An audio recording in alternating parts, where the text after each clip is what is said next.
Hey mga brods, alam ko marami nang gustong ipalit kay Quincy Miller, lalong-lalo ng mga SMB fans. At isa na dito mga brods sa pinagpipilian. Ito nga pong si Andrew Nicholson. Yes, ang 6'10" dati ng Bay Area Dragons na nag-guest team dito sa atin sa Pinas sa PBA. At nakalaban nga ang Ginebra sa championship round pero nabigo sila sa Gin King. So ito na nga mga kabrods, gustong ibalik nga ng SMB. Ito pong si Andrew Nicholson at tamang-tamang mga kabrods dahil wala nga itong kasulukuyang kontrata ngayong 2024 dahil ang huli na niyang kontrata nung taong 2023 mga kabrods sa KBL sa Daegu Kogas Pegasus mga kabrods. So last year pa yan, magto 2 years na nga rin, di ba mga kabrods? So ito na nga si Nicholson, 6'10" ito at former NBA player. Yes, parang Quincy Miller lang din na former NBA player, pero ito nga si Andrew Nicholson, mas meron din itong napatunayan sa NBA. Kahit 5 years lang ito mga kabrods, simula nung Orlando Magic 2012 up to Brooklyn Nets taong 2017.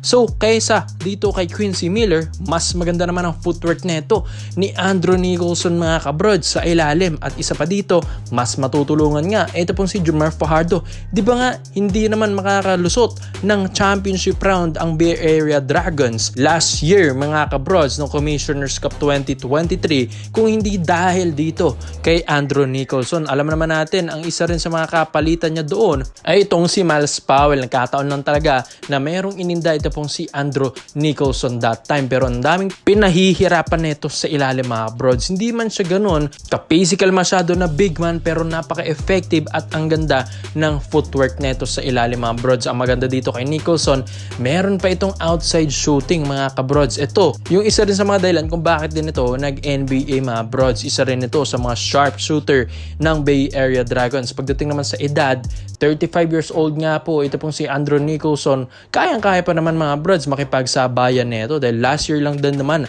ang huling stint na ito sa kanyang professional league sa KBL. So malakas din naman ito pong si Andrew Nicholson at alam naman natin ng SMB kahit nga nanalo sila sa Phoenix, pero yun nga lang mga kabrods, hindi sila namanghanga kay Quincy Miller dahil 14 points lang sa loob ng 30 minutes na pinaglaro siya doon.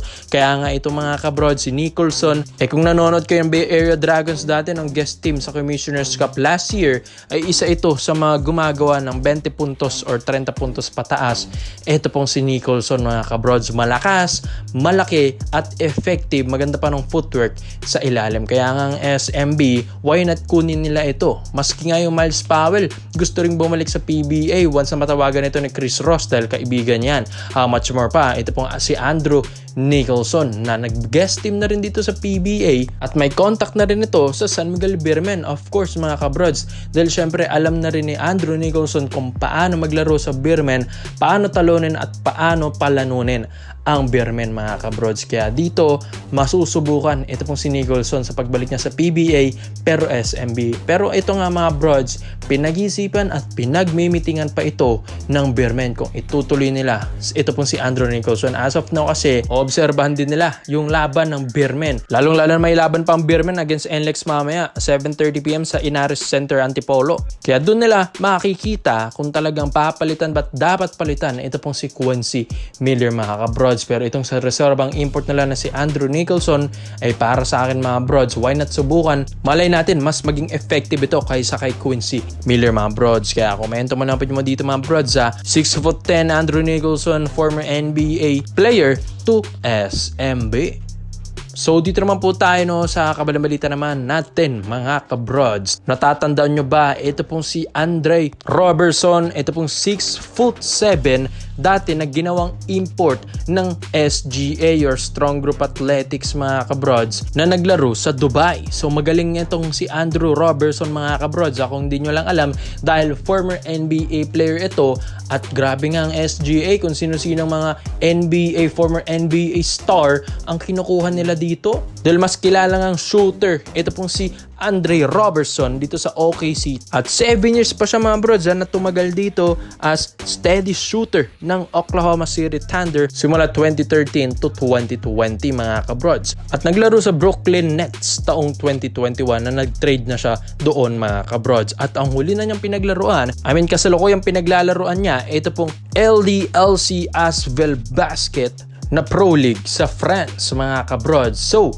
Ito na nga mga brods ang Ginebra kasi pinag-iisipan na nila why not palitan muna ito pong si Brownlee, or hindi man nila mapalitan, iniisip nila na ito pong si Andre Robertson pwede itong maging future import ng Barangay Ginebra. Bakit mga kabrods si Brownlee nagkakaedad na? Robertson 33 pa lang naman din ito mga brods, matagal-tagal pang career nito sa pro. At isa pa dito, ito pong Barangay Ginebra ay hindi na rin sila dedepende kay Brownlee ng pangmatagalan mga brods. Dahil yun nga, sa edad pa lang ni Brownlee na 36 years old, alam nila na hindi na rin tatagal ang career ni Brownlee sa PBA. Sabi nga ni Boss Al, diba, kailangan meron kang reserve tire. So ito na nga mga brods, ito pong si Andre Robertson, pinag-iisipan, pinagmimitingan ng Ginebra management na why not ito ang kunin nila kapalit ni JB at future Justin Brownlee nila mga kabrods. Mas matangkad kasi at mas gilas din ang laruan nito ni Andre Robertson. Merong ball handling skills, sharp shooter pa mga kabrods, at isa pa dito, former NBA player pa. So unlike kay Brownlee na hindi rin naman kasi nag-NBA yon, pero ang dami na rin kampyonatong nabigay ni Brownlee sa iba't ibang liga. So itong si Robertson mga kabrods, idadaan niya sa experience, sa kanyang NBA experience. Kaya yung mga ibang liga na napuntahan nito, talagang magandang pinapakitang performance nito mga kabrods. So may contact na rin naman talagang Ginebra dyan, maski nga ang SGA nakuha siyang strong group athletics mga kabrods. Paano pang Barangay Ginebra na alam nating may budget din pag kumuha ng mga ganyang import mga kabrods. Yung Terrence Jones nga nakukuha diba ng TNT. How much more ito pong mga SMC management. Itong si Robertson mga kabrods, alam ko worth it ito. Matutulungan niyang Ginebra hindi lang sa scoring, sa depensa rin mga brods. 6'7" din ang height na ito, hindi rin basta-basta to pero itong mas maganda. Kahit matangkad ito pong si Robertson sa height niyang 6'7", na mas matangkad pa kay Brownlee, ang laruan nito shooting guard lang mga kabrods. 2 or 3 small forward lang, ganun lang laruan nito mga brods. Dahil yun nga, nagpo-point guard din kasi ito pong si Robertson, yun ang kagandahan sa kanya. Galawang point guard pero matangkad. Ang daming pahihirapan nito sa PBA mga brods kung sakali na ito yung ipapalit na nila kay Brownlee. At alam ko nga si Brownlee, pagod din yan, nagaling Gilas Pilipinas pa yan nalaban against Hong Kong and New Zealand, tapos sasabak na siya this month agad ngayong Commissioner's Cup sa Ginebra mga kabro. So kailangan din nila ng mga alternative import na katulad nito ni Andre Robertson mga kabrods. At alam naman natin ang Ginebra, hindi rin ito basta-basta magpapatalo kada season, dahil gusto rin nila na sila ang magwagi ulit ngayong Commissioner's Cup mga kabrods, na gaya ng ginawa nila last year against Bay Area Dragons. Ngayon naman Hong Kong Eastern.